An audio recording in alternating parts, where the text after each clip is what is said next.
We are back here from the Press Room Pub, 220 Harrow Place in historic Herald Square, and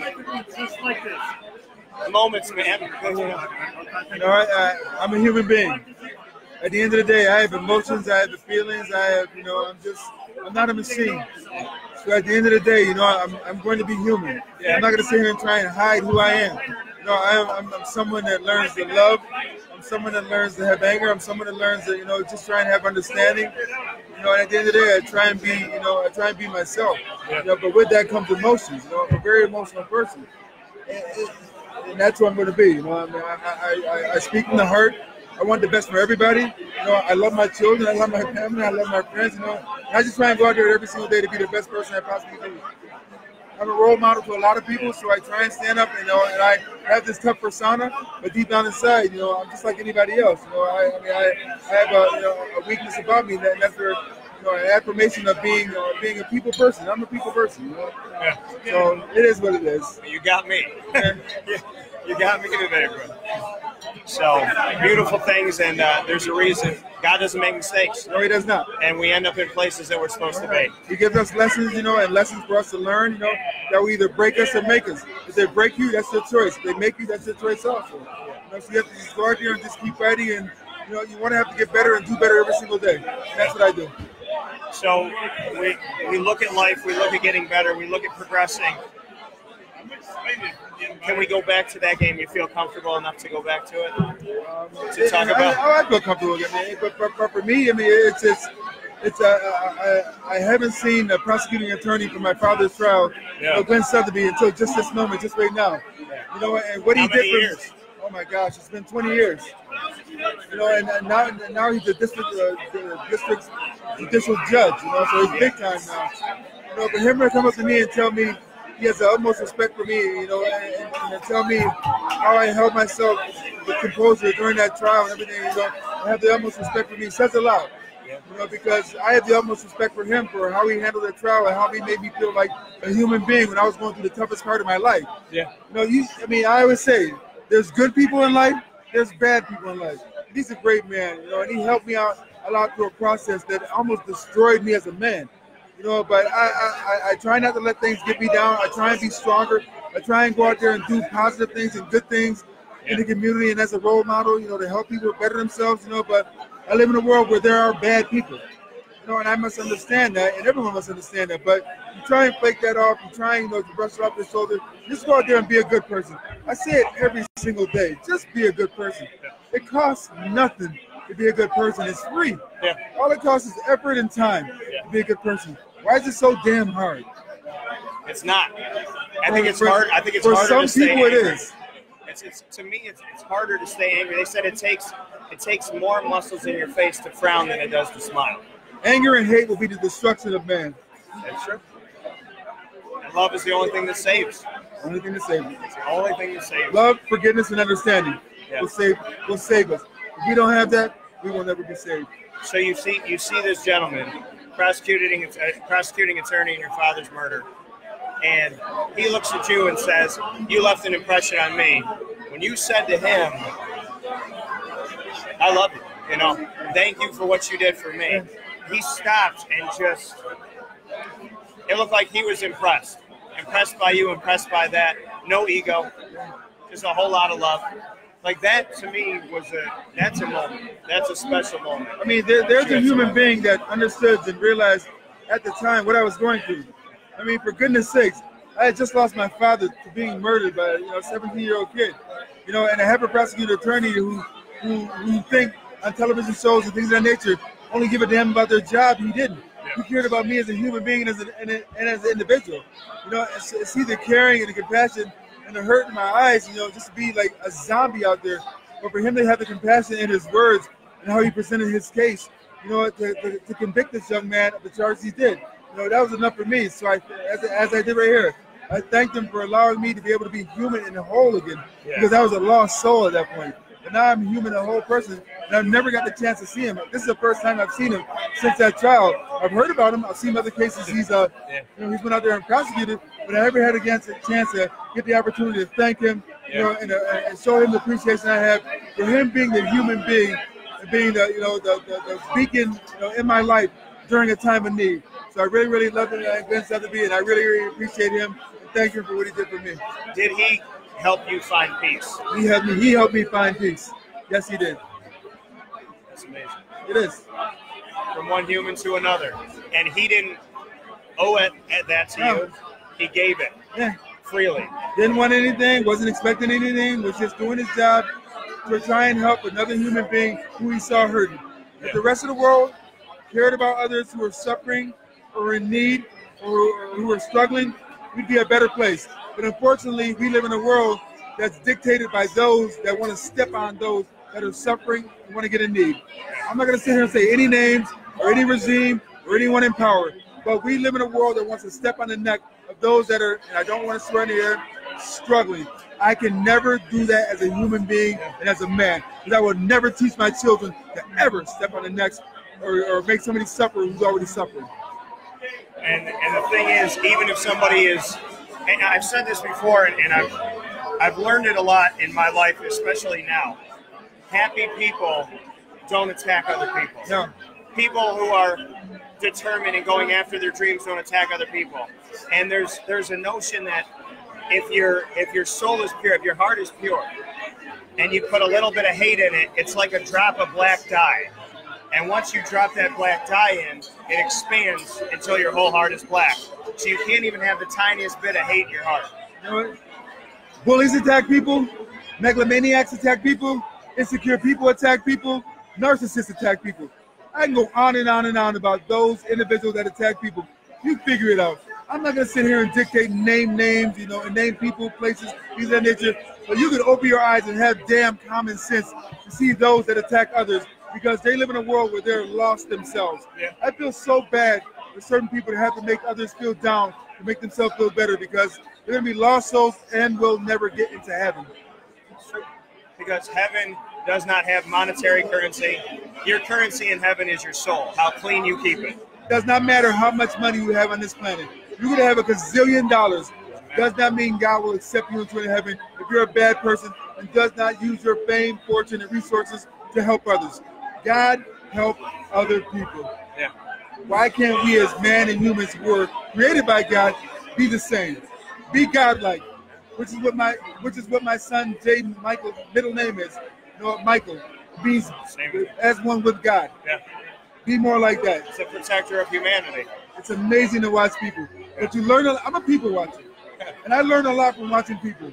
I can never be like some of the people I sit here and watch, because it's just not in me to be a bad person. Yeah. No matter what's done to me. My father was murdered 20 years ago. Until this day, it still rips me apart.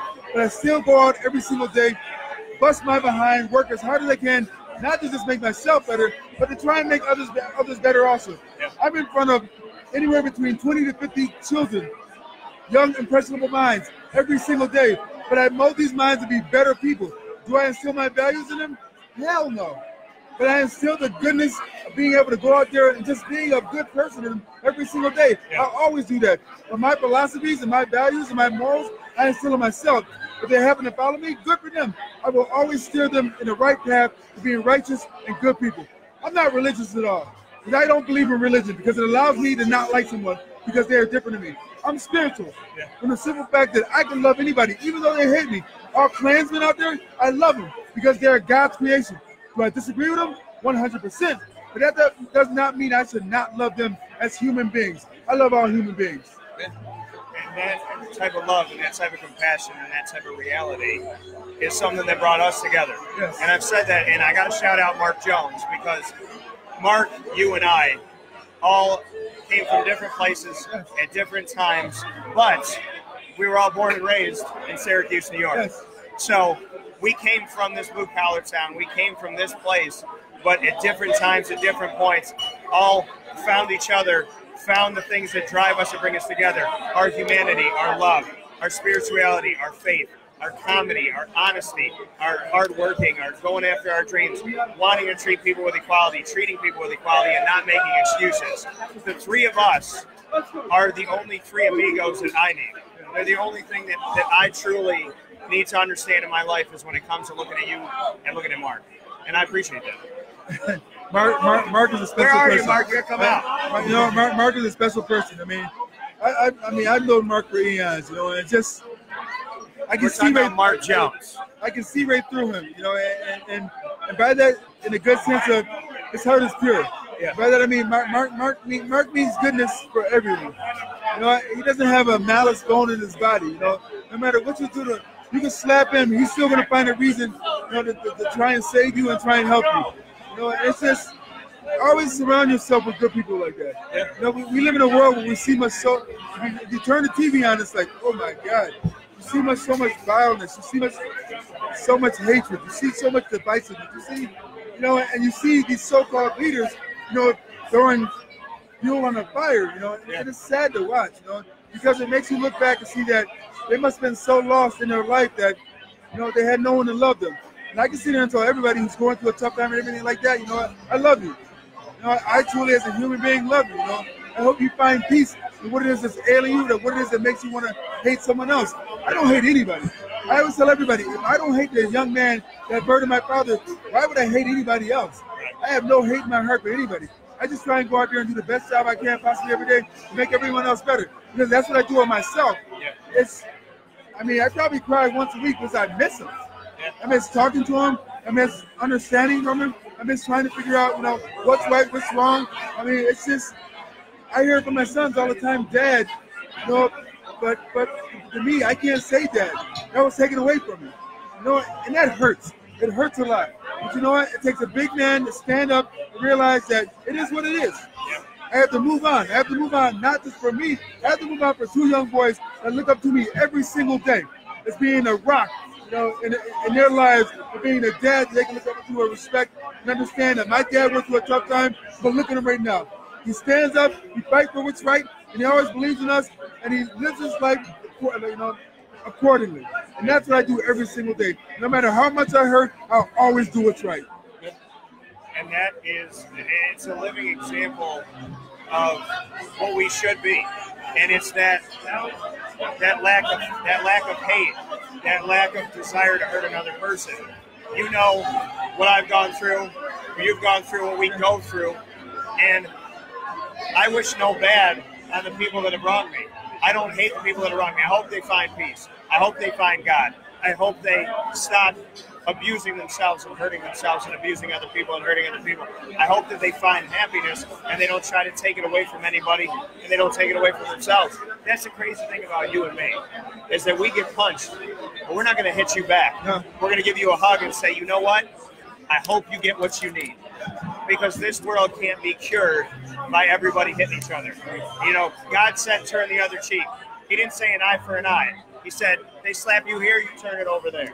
And you give them this side. Because at the end of the day, this is skin. This is flesh and bone. And when we go home, we're going home. And you and I are going home someday.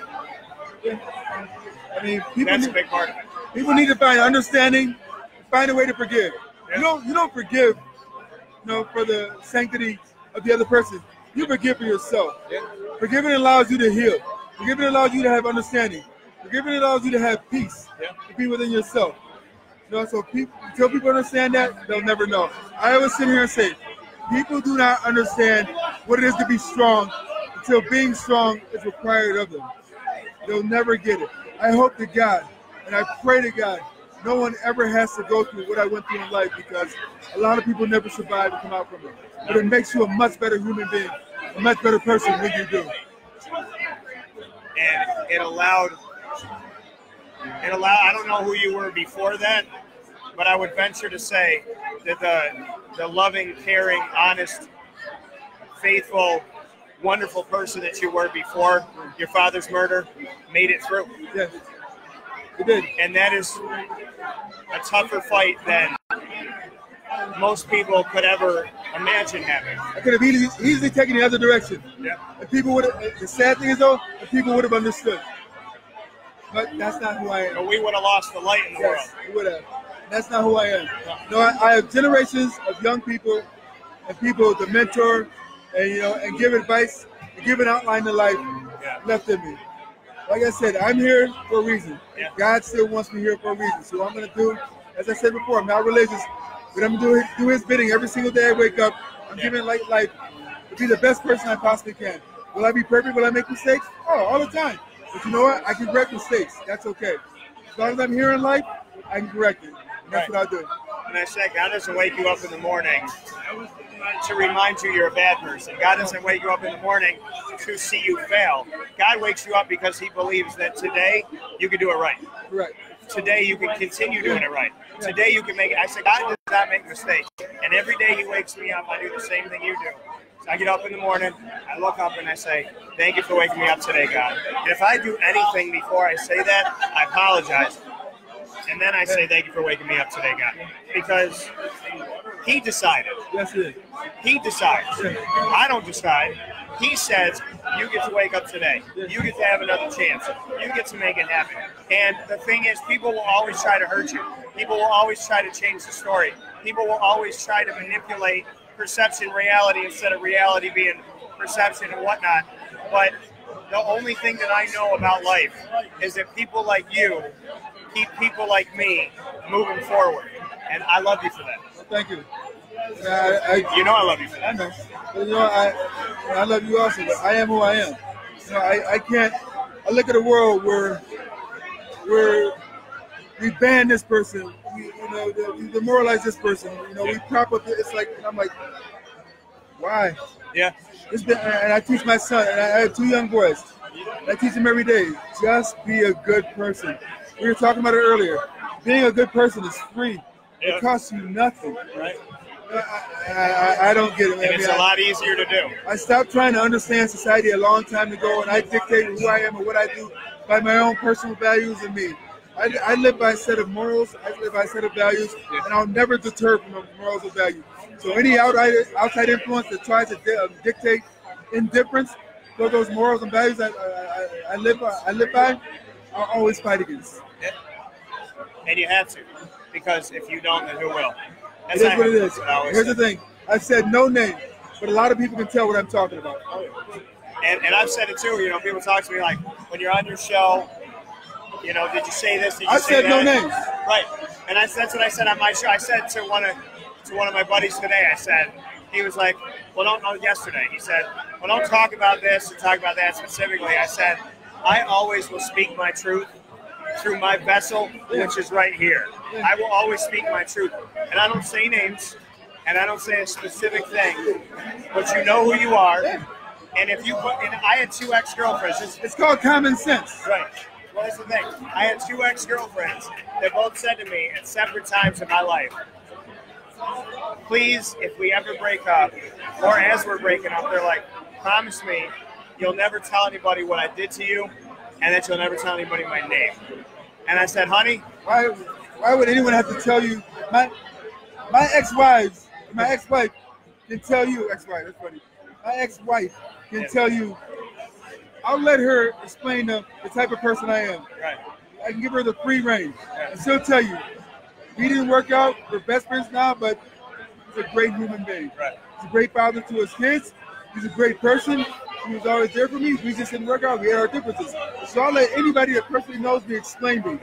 You know, and if they explain me as a bad person, and so be it. But I'm not a bad person.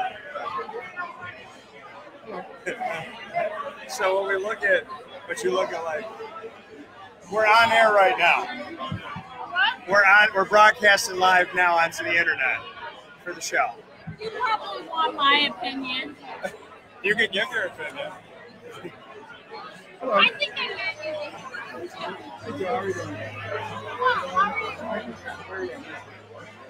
I'm Dan. You're fine. You're fine. So that's what I like about it. But see, there's nowhere that I can go where I bring you where somebody doesn't come up and say hello.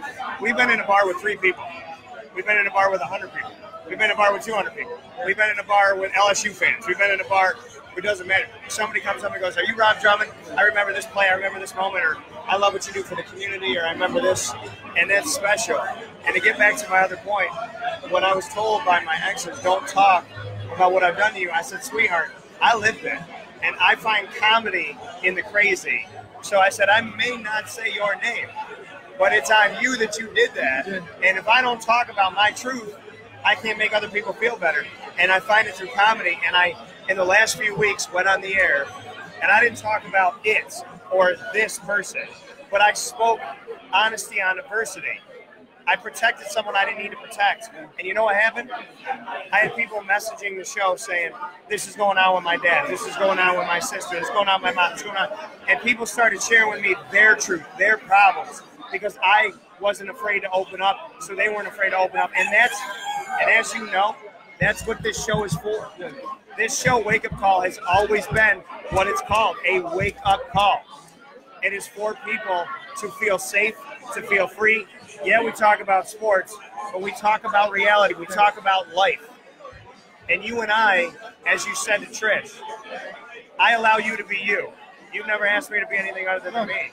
And every other show is talking right now about third down conversions, and you and I are talking about life. And that is what I will take with me for the rest of my life. I mean, the whole concept with me personally about just being a human being. I'm an influence on so many young children, not just training, but in the community and speaking at schools, speaking at the public safety building, speaking at venues. To me, it's about being a good person and helping others. Because when you help others, we create a better society. Not just me, like, I'm 50 plus years old. I mean, I'm not going to be here, until I'm 200 years old. So I have to make my mark now. I'm going to try. I'm going to try and get you here to 200. If I can possibly do it, great. I'm going to try. I'm going to do the best I can, live the best life I can, but it's not up to me. It's up to God. Right. And as I said before, I'm not religious. God. Well, how many years apart are we? Who's that? How many years? You're 51. I'm 51. You're 51. I'm 33. So we're 18 years apart. So when you're 100, I'll be 82. Yeah. We should still do the show then. I'm going to make it happen. Hopefully I'm around there to make my mark, so we'll see. So Rob and I are here inside the press room, Pup. It's insane. Just look at it, folks. It's absolutely, tremendously insane right now. This is crazy. I can't even, you can't move. No. And this is what I signed up for, to do a pregame show with Rob Drummond. So before we hop out, all of this conversation means more than everything we're about to talk about. But Tommy DeVito, Eric Dungy, I just spoke with Tommy's dad. They've been here since 2 o'clock. The whole family's here, and I can see all my New Jerseyites, because you can see the Italian, the olive complexion makes me feel like I'm home. So showing some love for the DeVito family, and I think they finally headed up to the game. But Tommy DeVito can get it done. Dungy has been the starter. What do you think about this 1-2 punch? Some people want to see it every other series. I don't think that works. Some people say start Dungy, go to DeVito. Some people say start DeVito, just let him play. You know what? It's a good problem to have. Yeah. It's a very good problem to have.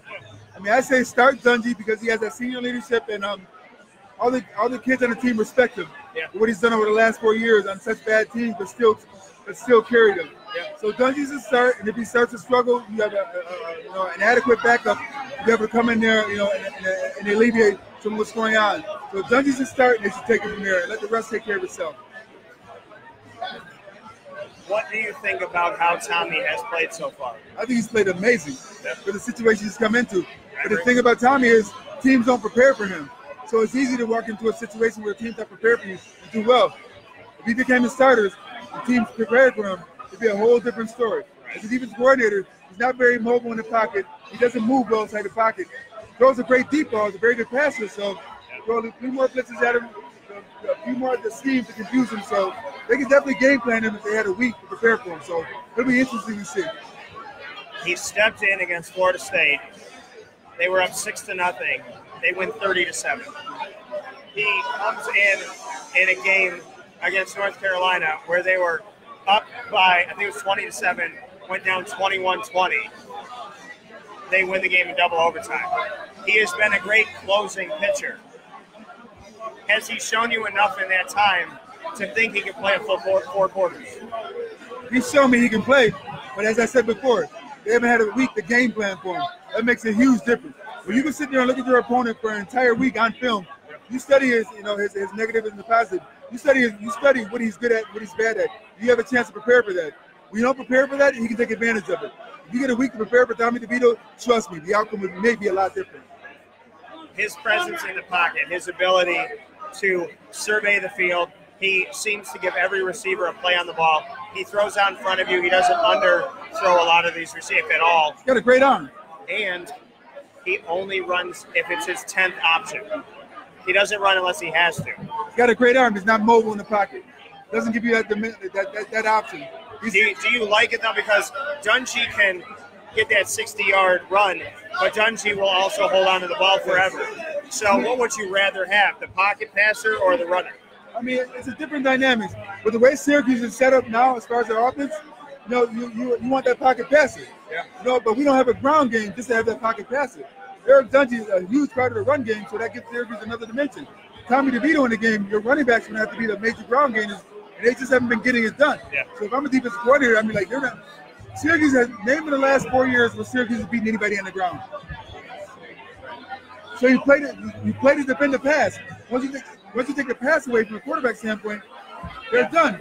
So now the quarterback has to give them another dimension as a running quarterback to extend games, to extend plays. Allow their offense to be able to go out there and do more things. So it'll be interesting to see. They're 5-2. If they had lost 4-3, looks a hell of a lot different. They're one step away from going to a bowl game, and they have 5 more games left. Last year, they beat Clemson, had 5 left, lost all 5.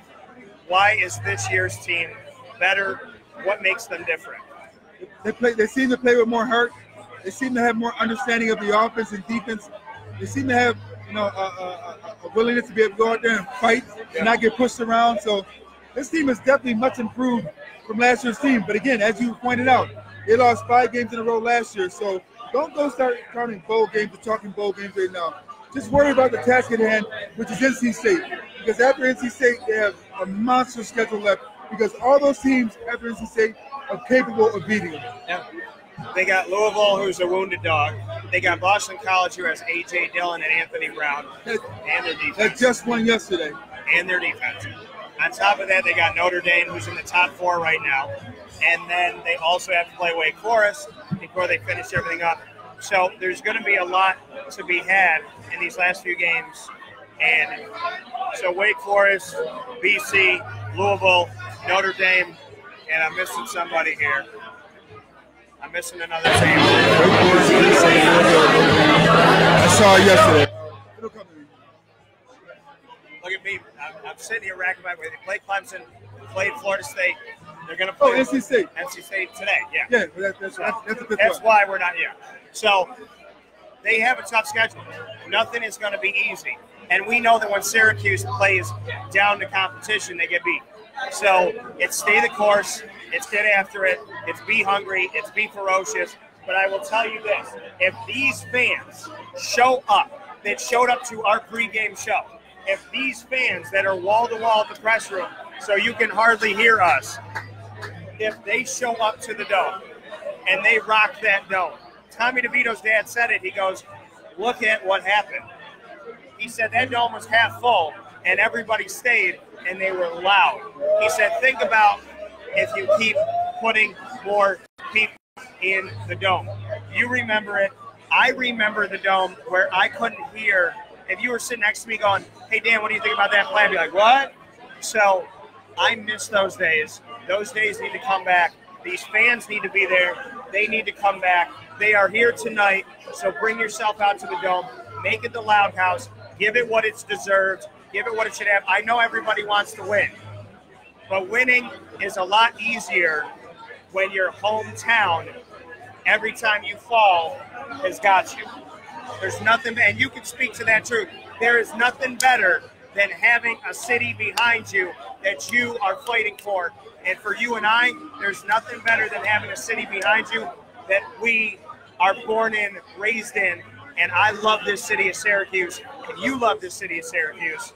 So we don't tell you come out if they win. We say when you're going to a business establishment, when you're going to the Dome, when you're coming to see our show, when you're going to Rob for training, when you're coming to me for broadcast, whatever it may be, when you are in our city, know that this city is so deeply rooted in my heart that I would do anything. You know, it's. I said that in my 4 years at Syracuse. I remember, and the best way I can explain it or describe it is walking out in a Carrier Dome turf. Yeah. My last game against Pittsburgh as a senior, you know, and having all the fans give me a standing ovation and cheer. It lets me know that I had the love, the back support of not just the football team, but of a city that, you know, that opened their arms to me, appreciated me, my greatness and my faults. Yeah. You know, just accepted me for who I was. And it made me proud to be able to go out there week in and week out and not play just for myself, but play to try and get a community that deserved it to a bowl game of warmth to enjoy themselves at the end of the year. Yeah. And coming from Rob Drummond, myself, Dan Tortora, we are going to enjoy what's going on at the press room before the game starts. Make sure you come out here. Coming up, the next game, Louisville, Syracuse. Come out to that game. And for that Louisville game at 2 p.m., we're going to have a pig roast here. Pig roast, 2 p.m. in November for the final home game. And then Rob and I are going to be here at 5 o'clock at night. Love you. We appreciate you. We thank you for being good people. Rob, talk to you all soon. God bless.